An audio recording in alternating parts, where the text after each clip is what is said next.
साथियों नमस्कार। आप सभी का प्रद्युम्न क्लासेस में हार्दिक स्वागत है, अभिनंदन है। साथियों हमने इसके पूर्व के वीडियो में केंद्रीय शिक्षक पात्रता परीक्षा 2012 के पेपर फर्स्ट पार्ट फर्स्ट के अंतर्गत चाइल्ड डेवलपमेंट एंड पेडागोजी विषय के 1 से 10 तक के प्रश्नों को एनालिटिकल स्टडी के माध्यम से हल किया है। आज के इस वीडियो में हम प्रश्न पत्र 2012 के प्रश्न क्रमांक 11 से 20 तक के प्रश्नों को हल करेंगे। निरंतर रूप से इस अध्ययन क्रम में जुड़े रहने के लिए यदि आपने अब तक मेरे इस चैनल को सब्सक्राइब नहीं किया है तो सब्सक्राइब अवश्य करें। साथ ही इस वीडियो को लाइक और शेयर करना ना भूलें। आइए हम प्रश्न को हल करने की दिशा में आगे बढ़ते हैं। 11वां जो प्रश्न है उसमें दिया गया है, which of the following is a principle of development. निम्न में से कौन सा विकास का सिद्धांत है। आइए पहले हम संभावित उत्तर है उसको देखते हैं, समझने का प्रयास करते हैं। विकास की गति में वैयक्तिक भिन्नताएं होती हैं। विकास की गति में लिंग से संबंधित भी विभिन्नताएं पाई जाती हैं। विभिन्नताओं के आधार पर विकास की दर समान नहीं होती है। शारीरिक और गत्यात्मक विकास पहला जो दिया गया है सिर से पैर की दिशा में, और दूसरा दिया गया है शरीर के मध्य से बाहर की दिशा में होता है। तो इस प्रकार जो विकास की दर समान नहीं होती है। आइए हम ऑप्शंस का अवलोकन करते हैं और यह समझने का प्रयास करते हैं कि जो संभावित उत्तर है वो कौन से ऑप्शन से मिलान होता है उसका, या फिर उससे रिलेटेड है। पहले में दिया गया है, it does not proceed at the same pace for all. सभी की विकास दर समान नहीं होती है। दूसरे में दिया गया है, डेवलपमेंट इज ऑलवेज लीनियर। विकास हमेशा रेखीय होता है। तीसरे में दिया गया है, it is a discontinuous process. यह निरंतर चलने वाली प्रक्रिया नहीं है। और चौथे में दिया है, all processes of development are not interconnected. विकास की सभी प्रक्रियाएं अंतर संबंधित नहीं हैं। तो संभावित उत्तर से स्पष्ट है कि जो ऑप्शन नंबर 1 है वो संभावित उत्तर से रिलेटेड है, इसलिए इसका उपयुक्त उत्तर 1 है। सभी की विकास दर समान नहीं होती है। आइए हम 12वें नंबर के प्रश्न को देखें और समझने का प्रयास करें। Human development is divided into domains such as. मानव विकास को क्षेत्रों में विभाजित किया जाता है जो है। तो संभावित उत्तर का क्या कहना है, विकास के प्रमुख क्षेत्र हैं, एक तो शारीरिक, मानसिक, संवेगात्मक, क्रियात्मक, सामाजिक, नैतिक, संज्ञानात्मक। आइए इनके ऑप्शंस का अवलोकन करें और देखें कि संभावित उत्तर से कौन सा ऑप्शन रिलेट होता है। तो फर्स्ट में दिया गया है, physical, cognitive, emotional and social. शारीरिक, संज्ञानात्मक, संवेगात्मक और सामाजिक। दूसरे में दिया गया है, emotional, cognitive, spiritual and social psychological. संवेगात्मक, संज्ञानात्मक, आध्यात्मिक और सामाजिक मनोवैज्ञानिक। तीसरे में दिया गया है, psychological, cognitive, emotional and physical. मनोवैज्ञानिक, संज्ञानात्मक, संवेगात्मक और शारीरिक। चौथे में दिया गया है, physical, spiritual, cognitive and social. शारीरिक, आध्यात्मिक, संज्ञानात्मक और सामाजिक। तो इस प्रकार हम जो देखते हैं वो संभावित उत्तर में जो पहला वाला ऑप्शन है वो रिलेटेड है। उसमें दिया गया है शारीरिक, संज्ञानात्मक, संवेगात्मक और सामाजिक।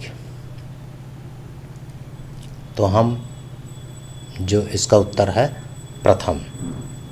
आइए हम प्रश्न क्रमांक 13 का अवलोकन करें। A teacher uses a text and some pictures of fruits and vegetables and holds a discussion with her student. The students link the details with their previous knowledge and learn the concept of nutrition.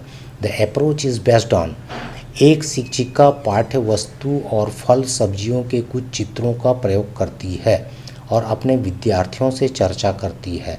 विद्यार्थी इस जानकारी को अपने पूर्व ज्ञान से जोड़ते हैं और पोषण की संकल्पना को सीखते हैं। यह उपागम आधारित है, अर्थात इसमें इस प्रश्न का अर्थ ये है कि जो शिक्षिका है वो कुछ प्रयोगों के और चित्रों का प्रदर्शन करती है और विद्यार्थियों से चर्चा करती है। जो विद्यार्थी होते हैं वो क्या करते हैं, अपने जो अनुभव के आधार पर अपनी जो पूर्व ज्ञान है उसको वर्तमान ज्ञान से जोड़ते हुए जो पोषण होता है उसकी अवधारणा को सीखते हैं।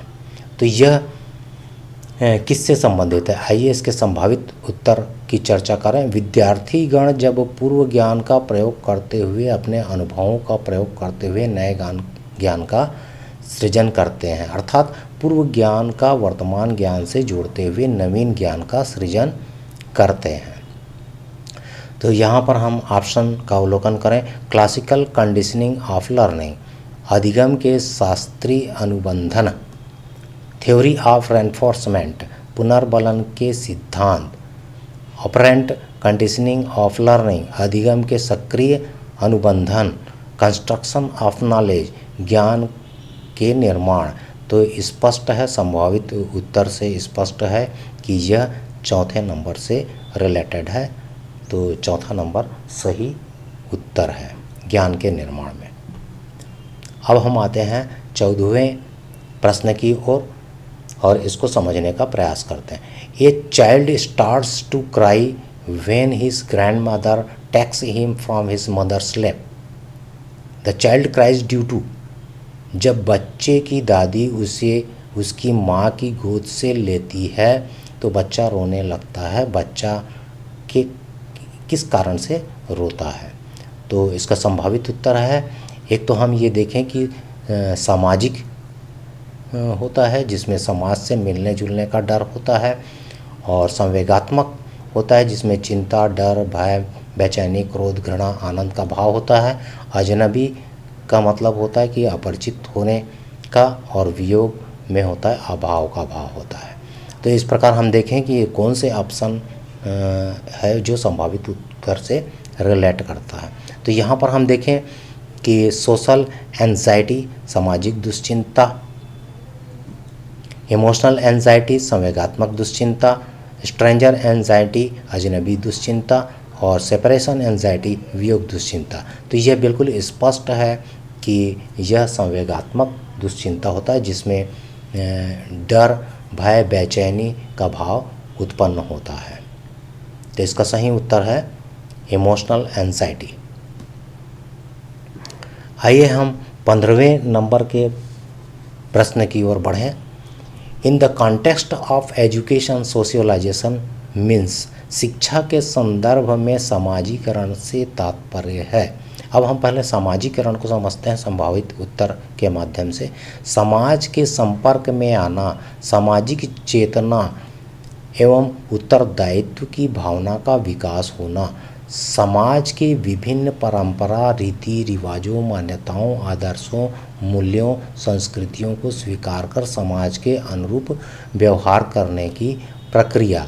तो यहाँ पर हम ये देखते हैं कि इस संभावित उत्तर से कौन सा ऑप्शन मेल खाता है। पहले ऑप्शन का अवलोकन करें। Creating one's own social norms, अपने सामाजिक मानदंड बनाना। दूसरे में हम देखें रिस्पेक्टिंग एल्डर्स इन सोसाइटी, समाज में बड़ों का सम्मान करना। तीसरे में हम देखें adopting and adjusting to social environment, सामाजिक वातावरण में अनुकूलन और समायोजन। चौथे में हम देखें ऑलवेज फॉलोइंग सोशल नॉर्म्स, सामाजिक मानदंडों का सदैव अनुपालन करना। तो सामाजिकरण में हम ये देखते हैं कि वास्तव में जो थर्ड उत्तर है वो संभावित उत्तर से मेल खाता है, adapting and adjusting to social environment. Third में दिया गया है कि सामाजिक वातावरण में अनुकूलन और समायोजन कर सकना ही सामाजिकरण की प्रक्रिया होता है। हम आगे बढ़ते हैं प्रश्न क्रमांक 16 की ओर। A school gives preference to girls while preparing students for a state level solo song competition. This reflects राज्य स्तर की एक एकल गायन प्रतियोगिता के लिए विद्यार्थियों को तैयार करते समय एक विद्यालय लड़कियों को वरीयता देता है। इसका मतलब है कि लड़कियों को ज़्यादा प्रेफरेंस मिल रहा है या लड़कियों को वरीयता दी जा रही है। तो इसका संभावित उत्तर क्या है कि लिंग के आधार पर व्यक्तियों को वरीयता प्रदान करने की प्रथा होती है। तो इसके आधार पर हम देखें कि कौन सा ऑप्शन मेल खाता है। ग्लोबल ट्रेंड्स, वैश्विक प्रवृत्तियाँ, दूसरा प्रैग्मेटिक अप्रोच, प्रयोजनात्मक उपागम, और प्रोग्रेसिव थिंकिंग, प्रगतिशील चिंतन, और जेंडर बायस, लैंगिक पूर्वाग्रह। तो इससे एकदम स्पष्ट है कि चौथे नंबर का जो उत्तर है वो लैंगिक पूर्वाग्रह से संबंधित है और संभावित उत्तर से मेल खाता है। चलिए अब हम 17वें प्रश्न की ओर चलते हैं। वाइगोट्स्की emphasized the significance of the role played by which of the following factors in the learning of children।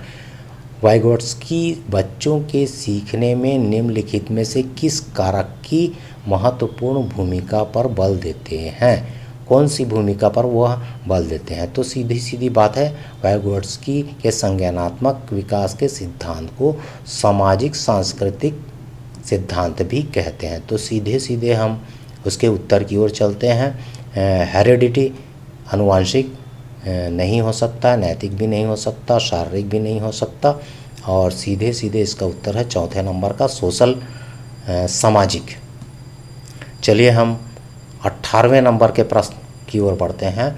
A teacher makes use of variety of task to cater to the different learning styles of her learners. She is influenced by. एक शिक्षिका अपने शिक्षार्थियों की विभिन्न अधिगम शैलियों को संतुष्ट करने के लिए वैविध्यपूर्ण कार्यों का उपयोग करती है, वह प्रभावित है। तो हम इसके संभावित उत्तर की ओर देखें कि जो हार्वर्ड गार्डनर अमेरिकी जो वैज्ञानिक हैं, उसके अनुसार मनोवैज्ञानिक हैं, एक्चुअल में ये मनोवैज्ञानिक के अनुसार बहुबुद्धि के तहत व्यक्तियों में 7 प्रकार की प्रतिभाएं होती हैं जिनके आधार पर वैकल्पिक शिक्षण का कार्य शिक्षक को किया जाना चाहिए।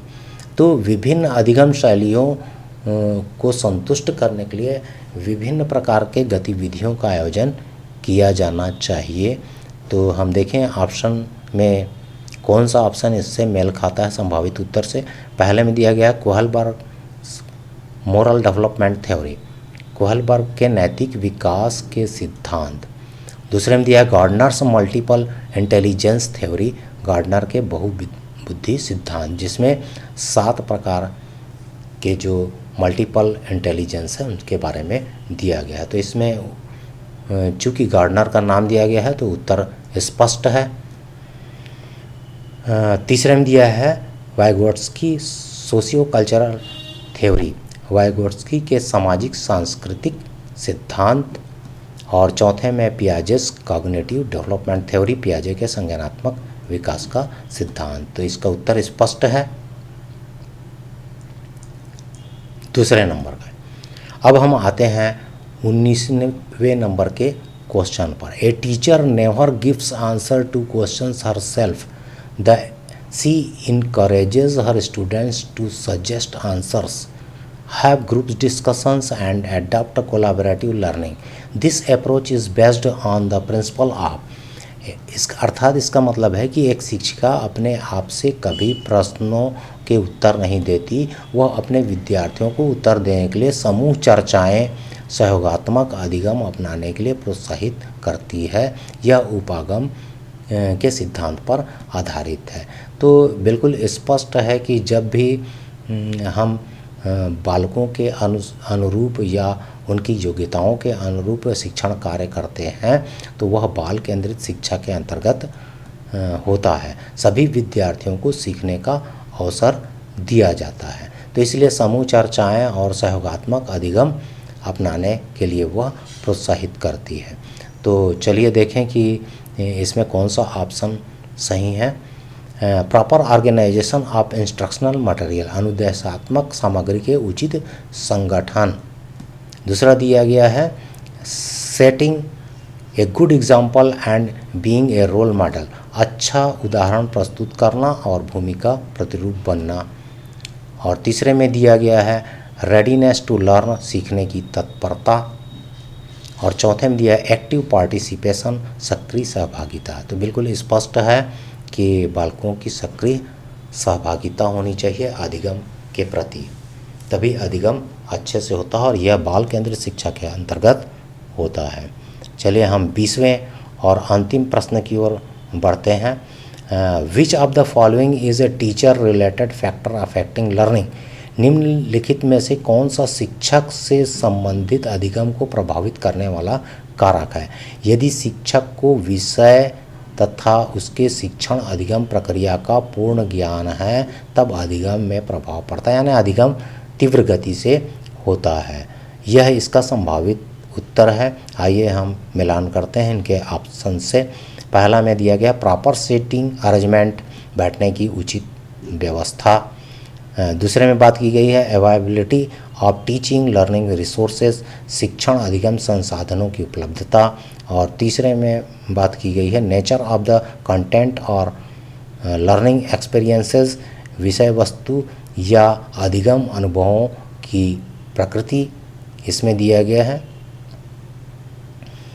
उसके बाद हम देखें कि चौथे में दिया गया है mastery over the subject matter, विषय वस्तु में प्रवीणता। तो यह बात एकदम स्पष्ट है कि विषय वस्तु में यदि प्रवीणता होती है या उनको ज्ञान होता है तो अधिगम बहुत तीव्र गति से होता है और इसके साथ ही उसमें विभिन्न प्रकार के जो अधिगम प्रक्रियाएं हैं, शिक्षण अधिगम प्रक्रियाएं हैं, उसको भी लागू की जानी चाहिए। तो इसका एग्जैक्ट आंसर है चौथे नंबर का mastery over the subject matter, विषय वस्तु में प्रवीणता। तो साथियों आज के वीडियो में हमने 11 से लेकर के 20 प्रश्नों को एनालिटिकल स्टडी के माध्यम से हल करने का प्रयास किया है।